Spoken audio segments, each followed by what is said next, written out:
Sir, I challenge the Honorable Finance Minister if she can release the white paper of how many dime, penny or rupees the central government has given to Bengal after its embarrassing defeat in the West Bengal legislative elections in 2021.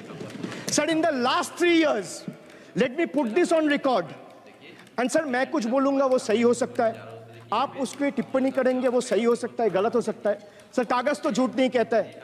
मैं बस इतना कह रहा हूँ कि 2021 में आपने बंगाल में हारने के बाद आपने मनरेगा के लिए बंगाल में कितना पैसा दिया, और आवास योजना में 2021-22, 22-23, 23-24 फाइनेंशियल वर्ष में आपने अगर साबित कर दिया व्हाइट पेपर रिलीज करके कि 10 पैसा दिया है, 10 पैसा। सर देखिए, मैं व्हाइट पेपर मांग रहा हूं, ये चिल्ला रहे, अरे भैया व्हाइट पेपर दे दो, व्हाइट पेपर दे दो, कहानी खत्म।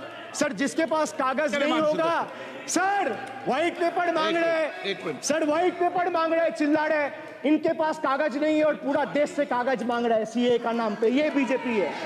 मान्यवर बंगाल का भी कहा, हमने 6,244 करोड़ रुपया 14 से 24 तक बंगाल के अप्रूव किए हैं, और जिस प्रकार से इनके खर्च का हिसाब आता है इस हिसाब से रिलीज होते हैं, उसमें से 4619 करोड़ रुपया हमने रीएम्बर्स कर दिया है। मगर वहां थोड़ा प्रॉब्लम है हिसाब भेजने में। अब वो तो मैं अच्छे से नहीं कर सकता साहब, बंगाल ने ही करना पड़ेगा। अकाउंट देना पड़ता है तो सरकार है, कोई पॉलिटिकल पार्टी नहीं है ना। सरकार के कुछ रूल्स होते हैं, रेगुलेशन होते हैं, अकाउंटिंग सिस्टम होती है, एजी का ऑडिट होता है। हम किसी को नहीं मानेंगे तो थोड़ी तकलीफ आएगी, मगर धीरे धीरे आदत पड़ रही है, इंप्रूवमेंट आया है। इसीलिए 6244 में से 4619 करोड़ रुपया इनका रिलीज हो चुका है। आपके माध्यम से पूरे देश की जनता को बताना चाहता हूं, इस देश में दुनिया के सबसे आधुनिक अर्ली वार्निंग सिस्टम यहां स्थापित किए गए हैं 2014 के बाद।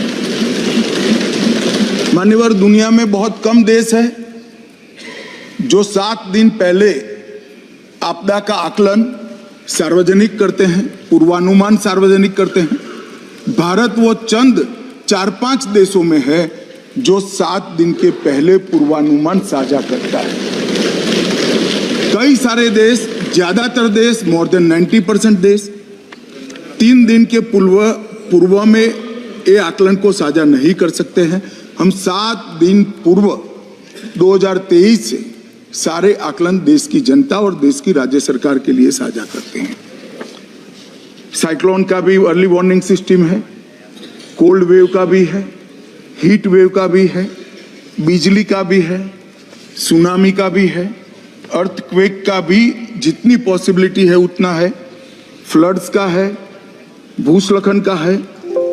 कई प्रकार के अर्ली वार्निंग सिस्टम 323 करोड़ और 2000 करोड़ कुल मिलाकर 2300 करोड़ के खर्चे से देश की जनता की सुरक्षा के लिए एस्टैब्लिश किए गए हैं।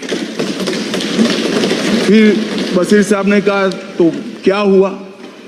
मान्यवर, जब तक हम डिजास्टर मैनेजमेंट का सवाल है और लोगों को बचाने का सवाल है, मैं कह सकता हूं 2014 के पहले इस देश में आपदा का रिस्पॉन्स करने का एक ही तरीका था, एक ही डायमेंशन था, वो बचाव का, मतलब रिलीफ एंड रिहेबिलिटेशन। आपदा आने के बाद सबको मदद करो और पुनर्वसन करो। नरेंद्र मोदी आने के बाद, देश के प्रधानमंत्री बनने के बाद, इसमें बचाव का एंगल हुआ कि एडवांस में ही तैयारी ऐसे करो कि जिससे किसी की जान न जाए और 0 कैजुअलिटी अप्रोच। अब डिजास्टर मैनेजमेंट का हमारे संविधान की स्कीम के तहत 2 हिस्सों में जिम्मेदारी आती है। एक, दुनिया भर की टेक्नोलॉजी को भारत के लोगों के लिए यहां लाना, टेक्नोलॉजी का उपयोग करना, टेक्नोलॉजी से सर्जित पूर्वानुमानों का विश्लेषण करना और विश्लेषण कर कर राज्य सरकारों को और देश की जनता को अलर्ट करना। दूसरा, ये फेडरल स्ट्रक्चर है, राज्य की जिम्मेदारी है कि केंद्र सरकार जो सूचनाएं भेजता है, इसके अनुरूप लोगों को समय से पहले ही, आपदा आने के पहले ही वहां से हटाना, उनको सुरक्षित जगह पे ले जाना। और मान्यवर, मैं कई राज्यों ने ऐसा सफलतापूर्वक करा है। एक जमाने में 2000 के जमाने में केरल में साइक्लोन आया, करीब करीब 10,000 लोग मारे गए थे। परंतु अभी अभी केरल में साइक्लोन आया, सिर्फ एक जान गई, क्योंकि 7 दिन पहले सूचना दी गई थी और पूरा इवैक्यूएशन कर लिया गया था, इसलिए सिर्फ एक जान। और गुजरात में भी साइक्लोन आया, गुजरात में भी 7 दिन पहले सूचना पहुंच गई थी, पूरा एक इवैक्यूएशन हो गया। मैं गर्व के साथ कहता हूं, एक भी जान नहीं गई, एक भी पशु भी नहीं मरा है, क्योंकि संपूर्णतः 7 दिन बहुत बड़ा समय होता है। राज्य प्रशासन की जिम्मेदारी है किसको उठाए। मैं कोई किसी पे दोष मढ़ना नहीं चाहता, मैं ये प्रश्न खड़े कर रहे हैं और उनको ऐसा है कि केंद्र सरकार को घेर रहेंगे, इसलिए मैं थोड़ी स्पष्टता कर रहा हूं मान्यवर। और यहां पर कई रिपोर्टों में, अब माननीय हमारे सदस्य के लिए, बेंगलुरु एमपी के लिए बहुत बड़ा आक्रोश दे दिया कर दिया गया, मगर ये वास्तविकता है कि आईआईटी दिल्ली का इसी साइट के लिए रिपोर्ट दिया गया है कि यहां से जो अनधिकृत लोग रहते हैं उनको किसी भी स्कीम के तहत हटाया जाए।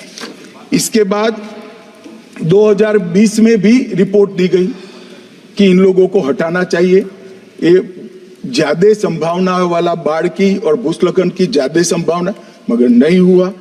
और 4000 परिवारों को हटाना चाहिए, वो भी इंगित किया गया कि कौन से 4000 परिवारों को कौन सी जगह से हटाना चाहिए।